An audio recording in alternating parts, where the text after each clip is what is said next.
오늘 우리에게 주시는 말씀은 누가복음 18장 1절에서부터 14절 말씀입니다.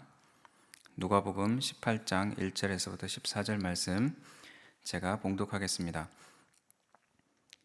예수께서 그들에게 항상 기도하고 낙심하지 말아야 할 것을 비유로 말씀하여 이르시되 어떤 도시에 하나님을 두려워하지 않고 사람을 무시하는 한 재판장이 있는데 그 도시에 한 과부가 있어 자주 그에게 가서 내 원수에 대한 나의 원한을 풀어주소서 하되 그가 얼마 동안 듣지 아니하다가 후에 속으로 생각하되 내가 하나님을 두려워하지 않고 사람을 무시하나 이 과부가 나를 번거롭게 하니 내가 그 원한을 풀어주리라. 그렇지 않으면 늘 와서 나를 괴롭게 하리라 하였느니라.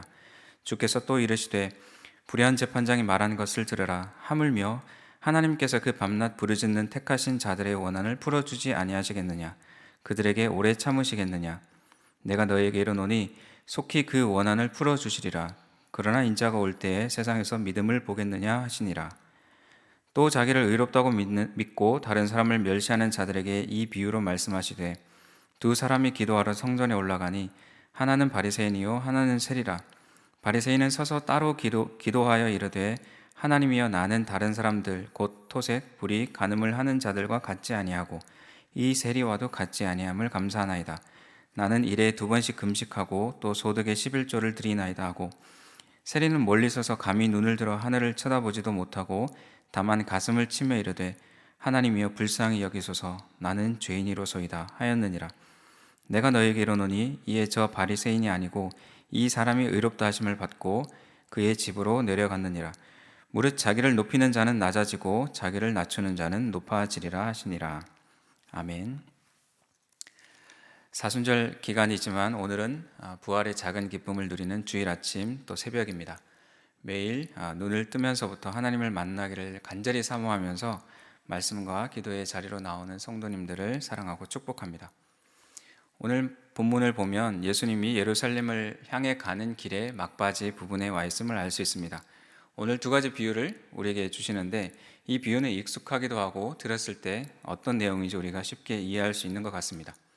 어려운 비유로 가르쳐 주시고 또 나중에 제자들에게 설명하실 때도 있었지만 이제는 가르치실 시간이 얼마 남지 않으셔서 그런지 쉬운 비유로 빨리 깨닫기를 원하시는 것 같습니다. 이 말씀이 익숙하다 할지라도 이 비유에 익숙함에 젖어 들지 말고 주님의 오심을 기다리고 있는 우리들에게 오늘날 우리들에게 어떻게 기도해야 할지를 다시금 깨닫는 시간이 되기를 소망합니다. 먼저 오늘 본문의 구조를 살펴보면 두 부분으로 나눠지는데요. 1절에서부터 8절까지는 간청하는 과부와 불의한 재판장에 대한 비유가 등장합니다. 그리고 9절부터 14절까지는 깨알 자랑하는 바리새인과 가슴을 치는 세리가 등장합니다. 첫 번째 먼저 살펴보겠습니다. 간청하는 과부와 불의한 재판장의 비유입니다. 먼저 예수님이 이 비유를 누구에게 하고 계시는지를 우리가 먼저 아는 것은 이 내용을 이해하는 데 큰 도움이 되어집니다. 1절에 보면 예수께서 그들에게라고 말씀하십니다. 여기서 그들은 우리가 17장 22절에서 보면 제자들을 말하는 것을 알 수가 있습니다. 예수님이 제자들에게 과부 이야기를 하십니다. 과부의 비유를 하십니다. 제자들과 과부는 어떤 공통점이 있을까? 또 이 말씀을 듣고 보고 있는 우리와 이 과부는 어떤 공통점이 있는지를 마음에 한번 담아놓고 말씀을 계속 살펴봤으면 좋겠습니다. 일단 과부의 이야기를 잠시 살펴보면 어느 한 도시에 과부가 있는데 억울한 일을 당했습니다. 그 과부는 재판관에게 가서 나의 원한을 풀어달라고 이야기를 하고 있는 것이죠. 재판관은 예전이나 지금이나 변함없이 사회적 지위가 높은 사람입니다. 반대로 반면에 과부는 사회로부터 소외를 당하고 낮은 지위를 가진 지금보다 더 열악한 그런 상황이 당시의 과부였습니다. 성경은 과부와 고아와 나그네를 잘 돌보라라고 명령을 하십니다. 왜냐하면 하나님이 그 연약한 자들에게 관심을 가지고 계시기 때문입니다. 이 비유 속에서 재판관과 그 과부가 얼마나 지위가 차이가 나는지, 힘이 차이가 나는지를 대조해서 보여주고 있습니다. 이러한 재판관이 과부의 이야기를 자세히 들어줄 리가 없습니다. 큰 돈을 가지고 와서 뭔가 부탁을 한다든지 또는 이 사람을 도움으로 인해서 뭔가 기대할 만한 것이 있는 그런 사람이라면 재판관이 발벗고 나섰겠지만 과부는 그럴 만한 무언가 기대하기도 어렵고 무언가를 가져올 만한 능력도 안 되는 사람입니다. 과부가 직접 이렇게 찾아왔다는 것은 과부를 대신해서 누군가가 나서줄 사람이 없는, 가까운 가족도 없는 상황이라고 우리가 좀 고려해 볼 수 있는 것 같습니다. 그래서 과부가 할 수 있는 것은 간청하는 것, 특히 자주 간청하는 것밖에는 할 수 있는 일이 없었던 상황입니다. 재판관의 입장에서 한번 생각해 보면 점점 번거로워집니다. 1인 시위하듯이 자꾸 이 과부가 나타나서 간청을 하면 자신의 위신과 명성에 해가 되는 것을 깨닫습니다. 사람들이 생각할 때 저 재판관은 왜 저 불쌍한 사람을 돕지 않는가, 이런 이제 이야기들을 수근수근 할 수가 있겠죠. 4절에 보면 그가 자신을 뭐라고 말하냐면 내가 하나님을 두려워하지 않고 사람을 무시하나라고 이야기를 합니다. 주변 사람들이 객관적인 판단에서도 그 재판관은 하나님을 두려워하지 않고 사람을 무시하는 재판관이야, 이렇게 이야기하는데 본인 스스로도 나는 하나님을 두려워하지 않고 사람을 무시한다라고 이야기를 하고 있는 것이죠. 하나님을 두려워하지 않는 사람은 어떤 사람일까요? 하나님을 두려워하지 않는 사람, 그것은 하나님이 안 계시고 모르는 것처럼 여기며 낮은 사람을 무시하고 힘없는 사람을 무시하고 공의를 실행하지 않는 사람입니다. 반대로 하나님을 두려워하는 사람은 어떤 사람일까요? 사람을 차별하지 않는 사람이고 공의를 실행하는 사람입니다. 결국 재판관이 그 원한을 풀어주겠다고 다짐합니다. 큰 득 볼 일은 없지만 사람들의 시선 때문에라도, 자신의 명성 때문이라도 도와줘야 하겠다고 생각을 하는 것이죠. 다행히 어쨌든 과부의 끈질김에 독백이라도 마음을 고쳐 먹는 것이 다행이다 싶기는 합니다. 그런데 우리가 하나 살펴봐야 될 단어가 있는데 원한이라는 단어입니다. 원한이라고 번역되어 있는 이 원래 헬라어 단위의 뜻을 보면 헬라어 단어의 뜻에는 정의와 공의를 말하고 있습니다. 그래서 좀 다시 설명하자면 이 과부의 요청은 그렇습니다. 내가 정당한 대우, 정당한 재판을 받게 해주세요. 공정한 법 집행을 부탁합니다와 같은 의미가 되는 것이죠. 단지 내 편을 들어주세요가 아니라 공정한 재판을 원하고 있는 것입니다. 과부가 잘못을 하고도 무작정 자기 편을 들어달라고 떼를 쓰는 것은 아닌 것을 우리가 알 수 있는 것이죠.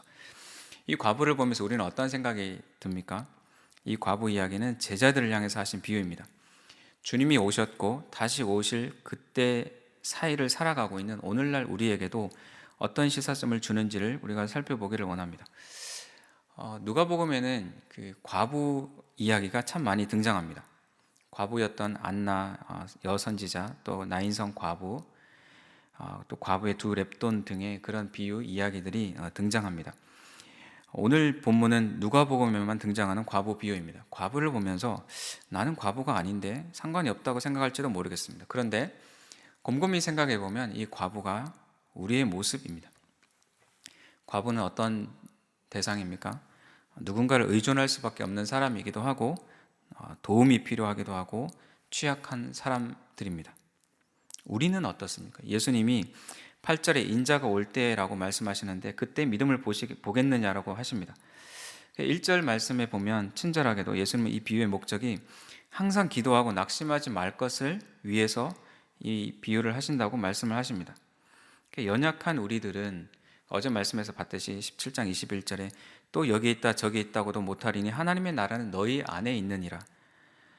이미 하나님의 나라를 우리가 경험하고 있지만 아직은 완성되지 않은 그 하나님 나라를 고대하며 살아가고 있는 우리 연약한 우리들에게 과부와 같은 그런 상황들이 우리에게 필연적으로 경험되어진다는 것이죠. 과부가 경험하고 있는 어려움과 시련들을 우리도 동일하게 하나님 나라가 완성되기 전까지 하나님 나라를 고대하면서 살고 있는 우리들에게도 과부와 같은 입장을 우리가 경험할 수 있다는 것입니다. 그래서 예수님은 제자들에게 그런 일이 있더라도 낙심하지 말고 기도하라고 말씀하십니다. 그때를 대비해서 이 말씀을 주고 계시는 것이죠. 예수님을 믿고 따라가면 낙심될 만한 상황이 생깁니다. 이 공평한 재판을 받지 못했던 과부처럼 우리도 어떤 상황 속에서 어떤 힘에 눌려서 공평한 재판을 받지 못하고 살아갈 때가 있다는 것입니다. 그렇다 할지라도 낙심하지 말 것을 주님은 말씀하고 계십니다. 왜냐하면 하나님이 과부와 같이 연약한 우리를 도우시기 때문입니다. 이 비유에서 중요한 점은 이 재판관과 하나님은 같지 않다라는 겁니다. 하나님은 이 재판관과 다르십니다. 이 재판관은 끝까지 불의합니다. 그러나 하나님은 그렇지 않습니다. 얼마 동안 이 재판관은 듣지 않았다라고 하지만 하나님은 우리의 기도를 오래 참지 않으시고 질질 끌지 않으십니다. 하나님을 믿는다고 하지만 때로는 그 하나님이 내 삶에 개입을 해주시지 않는 것 같고, 그래서 실망할 때가 있지 않습니까? 하나님은 전지전능하시다고 말하면서 내 마음도 그것에 정말 동의를 하고 있는지, 하나님은 우리의 기도를 들으시지 않는다라고 생각할 때가 있지만 하나님 우리의 기도를 기억하시고 속히 도와주십니다. 우리의 문제는 하나님의 응답이 늦은 것이 아니라 우리의 조급함이 문제입니다. 하나님의 무관심이 아니라 우리의 믿음 없음이 문제입니다.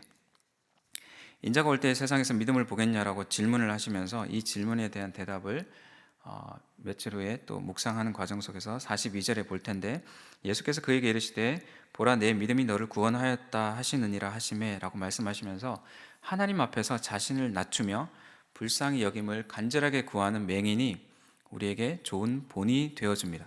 우리가 과부처럼 또 앞을 볼 수 없는 사람처럼 하나님만 의지할 수밖에 없는 그 고난의 때를 살아갈 때 간절하게 하나님을 신뢰하며 기도할 수 있기를 바랍니다. 하나님이 늦으신다고, 개입하지 않으신다고, 나에게 관심이 없으시다고, 도움의 손길이 짧다고, 그래서 하나님을 신뢰하지 못하고 간절하게 기도하기를 멈춰 버린다면, 그렇다면 우리의 소망은 어디에서 찾을 수 있겠습니까?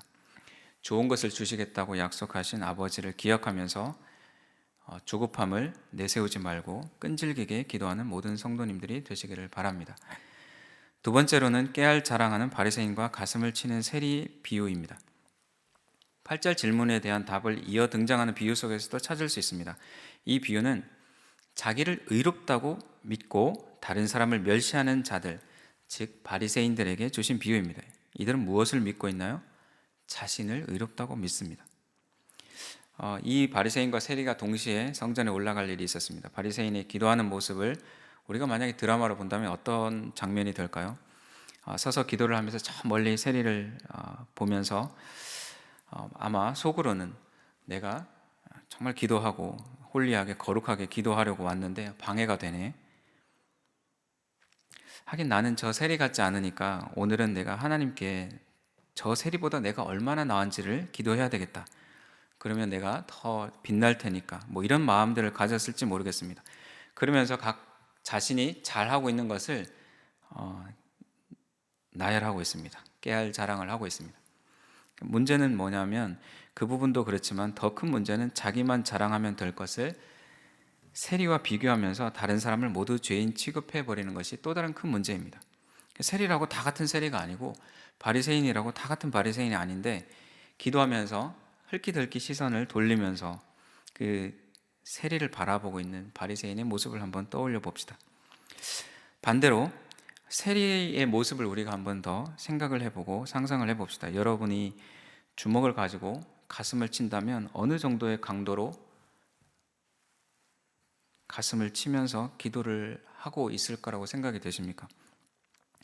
요즘은 잘 볼 수 없지만 예전에 어르신들이 가슴을 치면서 한탄하는 그런 모습들이 떠오릅니다. 요즘은 아무것도 할 수 없어서 주저앉아서 그저 가슴만 치기보다는 어디에 글을 올릴 수도 있고, 예전보다 시스템이나 제도가 잘 돼 있어서 무작정 또 속수무책으로 그렇게 답답한 일을 겪을 상황들이 예전보다는 많지 않은 것 같습니다. 하나님 앞에서 우리의 모습은 어떤가요? 꼭 그 가슴을 치는 행위가 중요하다기보다는 그런 심정으로 우리가 하나님 앞에 기대해 본 적이 언제입니까? 알게 모르게 내가 그래도 이만큼 신앙생활을 해왔고 하나님을 섬겨왔는데 내가 가슴을 빵빵 꽝꽝 이렇게 칠 정도로 죄인인가? 그 정도는 아니지. 그런 마음이 들진 않으십니까? 저를 봐도 그렇습니다. 죄를 고백하는 것이 마치 인스턴트 식품의 간편함 같이 그렇게 여겨지면서 죄의 심각성을 너무나 낮게 여기고 나는 상대적으로 또 의롭다고 여기는 그런 모습들이 제 안에도 있습니다. 낮아져도 괜찮습니다. 왜냐하면 하나님이 그런 자를 높이시기 때문입니다. 주님의 평가는 우리와 다릅니다. 누가 결국에 의롭게 되었습니까? 누가 높아졌습니까? 사순절 기간을 보내면서 시간을 정하고 때를 정해서 끈질기게 기도를 해 가면 좋겠습니다. 주님이 다시 오심을 기다리면서 그 과정 속에서 우리가 시련과 고난을 겪어갈 텐데, 그 과정 속에서 하나님은 우리의 아버지시니 불의한 재판관과는 다르니 좋은 것을 주시는 분이라고 우리가 믿고 신뢰하고, 때로 금방 무언가가 응답되지 않는다 할지라도 조급함을 내세우지 않고 끈질기게 기도하는 우리 모든 성도님들이 되기를 원합니다. 우리가 기도할 때 단지 나의 사적인 이익을 위한 원한을 무조건 내 편이 되어달라고 때를 쓰는 것이 아니라, 이 땅에 하나님의 공의와 정의가 임하도록, 또 힘없는 사람들이 무시당하거나 힘든 상황들을 겪지 않도록 그런 사회와 나라가 되도록 우리가 함께 기도해야 되겠습니다. 나는 하나님을 두려워한다고 생각하면서 말하면서 연약한 자들을, 낮은 사람들을, 어려운 사람들을 무시하고 힘없는 사람들을 무시하면서 공의를 실행하지 않는 우리의 모습이, 단지 하나님 앞에서 나를 불쌍히 여겨달라고 하는 그런 모습들은 우리의 기도가 바람직하지 않고 건강하지 않음을 보여주는 기도가 될 수 있습니다. 하나님의 뜻이 이 땅 가운데 이루어질 수 있기를, 하나님의 나라가 확장되어져 가기를, 또 물이 바다를 덮음같이 하나님을 경외하고 인정하는 것이 온 땅에 가득할 수 있기를 우리가 간절하게 기도를 해야 될 것입니다. 우리 각자가 개인적으로 가지고 있는 그런 간절한 기도도 있지만, 우리가 정말 이 땅 가운데 공의와 정의가 실행이 되어지도록, 특별히 코로나 상황을, 또 코로나 시대를 우리가 살아가면서 소외되고 힘들고 어려운 사람들이 있지는 않는지, 그런 사람들에게도 공평함이 적용되어질 수 있기를 우리가 기도해야 될 것입니다. 동시에 또 우리가 낮은 자의 겸손한 마음을 배워가면서 그 마음으로 기도를 해나가는 성도님들이 되시기를 간절히 소망합니다. 기도하겠습니다. 하나님 아버지, 오늘 두 비유를 통해서 기도에 대해서 말씀해 주시니 감사합니다. 과부의 기도처럼 간절하게 하나님을 신뢰하면서 하나님을 알고 기도할 수 있는 우리들이 되어질 수 있도록 도와주시고, 믿음을 가지고 기도할 수 있는 우리들이 되어질 수 있도록 도와주시고, 또 세리와 같이 나를 낮추고 겸손하게 하나님만이 나의 소망이 되심을 고백하며 기도할 수 있는 우리 성도님들 되어질 수 있도록 도와주옵소서. 또 오늘 하루를 보낼 때 또 예배를 통해서 주신 하나님의 은혜를 풍성하게 누릴 수 있는 복된 하루 되기를 간절히 소망합니다. 예수님의 이름으로 기도합니다. 아멘.